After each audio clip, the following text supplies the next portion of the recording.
તો સ્વાગત છે મિત્રો તમારું એક નવા બ્લોગની અંદર। અને આજે આપણે આવી ગયા છીએ વાડી એરિયાની અંદર ને તમે જોઈ શકો છો મસ્ત મજાનો ઠંડો આવા ઉનાળામાં ધકધકતા ઉનાળામાં મસ્ત મજાનો પવન છે।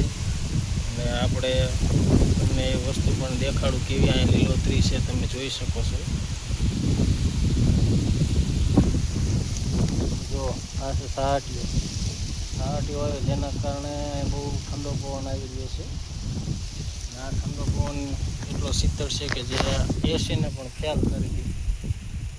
ઉનાળાની અંદર તો આ એક મોજ છે વાડી વિસ્તારની કે તમને કુદરતી રીતે સારો એવો સાયડો અને સારો એવો પવન મળી રહે અને ઠંડક જેથી કરીને તમને કોઈ પણ પ્રકારની અન્ય તકલીફ ન થાય। ઓલું એસીની હવામાં હોય તો તમને બીજી તકલીફ પડે, લાઇટ બિલ બગાડો, ઓલું કરો પણ આ તો એકદમ પ્યોર શુદ્ધ વાડીનો પવન કહેવાય, જેથી કરીને આપણા શરીર માટે બહુ ફાયદાકારક કહેવાય। અને આવું તો ભાગ્યે જ મળે।